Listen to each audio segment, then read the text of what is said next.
All right, everybody. So this episode's going to be a little bit different. And I just want to say it straight up front instead of being cagey about it. Starting today, this show's got a new co-host joining me. And it's an AI. This is Samantha. Hey, everybody. Yeah, I'm not a real person. I'm an AI. And Kyle and I are going to be doing these conversation-style episodes together going forward. Right. So just to lay out the format, every other week, it's going to be me and Samantha digging into some part of reselling, resale life, whatever's worth talking through.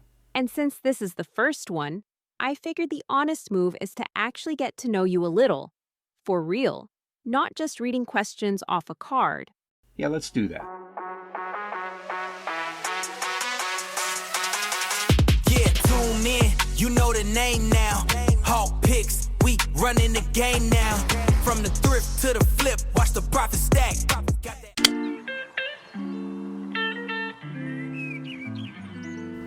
Look, if you're anywhere near my age, I don't need to tell you that comfort is a big asset. You're willing to pay almost anything for good comfort. And let me just get a little bit old guy on you here for a second. When it comes to belts, I do have some thoughts on it. And I have gone through the ringer with this sort of thing. You know, recently I've lost a lot of weight. And it's been great. I feel so much better. But one of the big things that's made me feel better is the fact that I was already a user of Groove Life belts. I love Groove Life belts. I've had them since they first started coming out. And now, you can find them in local stores sometimes, things like that. I know I was at a Buc-ee's, and they had one with a Buc-ee's belt buckle. It's kind of funny. But, I have about 5 of these now. And I'm actually a spokesperson for them on Reddit. And it was easy for me to be a spokesperson for them because I use their product. And like I said, I've got 5 different sizes, different colors, meaning thickness and stuff like that for sizes. But yeah, I wear them all the time. I couldn't go back to a regular belt. When you hear that click, you get a little bit of feeling of reassurance. If you lose a lot of weight or gain a lot of weight, you can adjust it back and forth. You can do that with regular belts too, and then you're going to get to a certain point where you're going to have to get something out and dig a hole in that piece of leather just to make it fit. You don't want to mess with that stuff. And regular belts also, they fall apart over time. I have the same Groove belt I bought the first time, which was probably about 6-7 years ago. And then I have some additional ones for various outfits, stuff like that. But take it from me, man.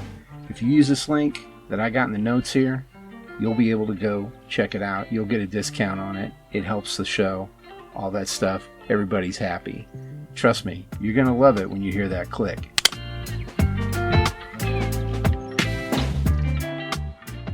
So what got you into this in the first place? Like, did you wake up one day and decide, I'm going to resell stuff?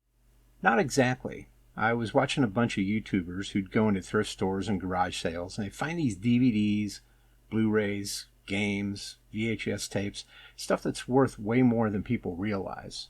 Wait, so this started as, entertainment? You were just watching other people find this stuff? Pretty much, yeah. But watching it, I kept thinking, I actually already have an eye for this exact category. What do you mean, already? Well, I grew up around my parents' vinyl. Then I was into VHS myself, CDs, cassettes, DVDs, Blu-ray, all of it, across basically every era of home media. So you'd just seen a lot of it. A ton of it, to the point where I can spot stuff from across the room now. Like, I don't even need to pick it up half the time. Hold on, seriously? From across a room? Seriously, enough reps looking at spines and cases and you just start recognizing things at a glance.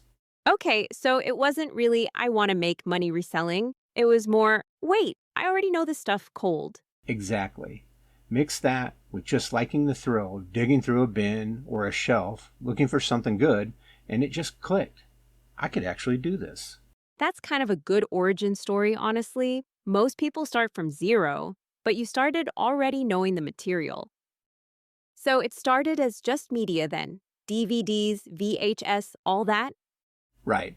Well, That's all I was scoping out at first, and for a while, I wasn't even just doing eBay, I was doing Amazon FBA too.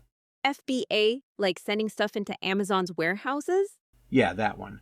Eventually got out of it, but early on, I was running both at once. Okay, so how'd it go from Kyle finds media to a whole other thing? Honestly, my wife. She was floored watching how I was finding stuff and how it was actually moving. And then she started getting curious herself. Curious how? Well, we'd be at a thrift store, and she'd just go, "How much you think this sweater's worth?" And that was kind of it. That's a dangerous question to ask you, apparently. Pretty much. Next thing I know, we're in an everything store. Media, clothing, shoes, board games, toys, puzzles, small appliances, electronics, basically whatever we find that's worth grabbing. So she just fully got pulled in. Completely. She's really involved now. We'll road trip on weekends, garage sales, thrift stores, even flea markets, and then we source together. That's kind of a nice version of a hobby, honestly. A lot of couples struggle to find something they both actually want to do. Yeah, it's become something that's genuinely ours. Not just a side income thing, something we get to enjoy together. Okay, so you had the eye for the media, but what made you think I should podcast about this? A couple things, honestly. First, this wasn't new to me. I've worked in media development and production for decades. Video editing, mostly for online training content, some ads, and promos too. So you already knew how to actually make a show, and not just talk into a mic. Right, and I already had a podcast going. I've been doing one about being a suburban dad, that lifestyle, for a few years now. Hundreds of episodes at this point. Wait, that's a whole separate show? So how does that even work with this one? Well, that's actually why Hawkpicks runs every other week. I alternate. One week's the dad podcast, next week's this one. Back and forth. Got it. That explains the schedule. So what made reselling specifically feel like its own show instead of just something you did on the side? Honestly, once I'd been doing it for about 6 months, it just took over my brain. Like I'd have actual dreams about finding stuff. Hold on. Dreams? Like reselling dreams? Dead serious. When something takes up that much headspace, it's basically telling you it deserves its own show. That's a pretty honest reason to start a podcast. Not, I saw an opportunity, just this consumed my brain and I had to talk about it somewhere. Pretty much sums it up. I knew my kids and a lot of our friends were getting tired of hearing about it all the time.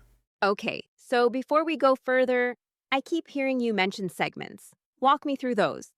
Sure, every main episode's got a structure to it. 2 segments that are always there, and a third one that shows up sometimes. Let's start with the always there ones. Eating crow. I'm guessing that's not a good thing? Yeah, that's where I own up to a miss, a bad call, a flip that didn't work out, something I should have known better on. And feather in our caps is the opposite. Exactly, the wins, the good finds, the flips that worked out well. Kind of like other resale content out there does top 5 sales type stuff. Right, and honestly, that's part of why I wanted to do this differently. I'd seen a bunch of that on YouTube. Everybody shows their wins.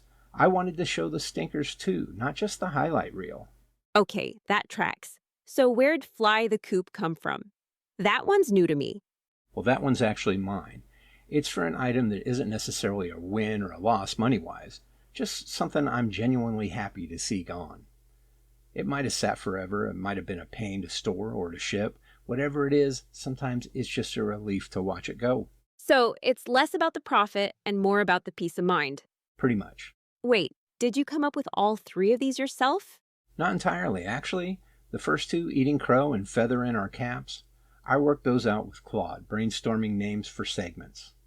Once we had those 2, Fly the Coop was the one I came up with on my own. Huh. So Claude helped name the segments, and now Claude's basically me. That's kind of funny. Yeah, it's a fun little full circle thing. So now that I'm apparently part of this, what's actually coming up? What are we getting into? Every other week from here, this is the format. Me and you, digging into some part of reselling, resell life, whatever's worth talking through. Any idea what's first? Yeah, actually, the next one's going to be called The Split. How my wife and I divide things up.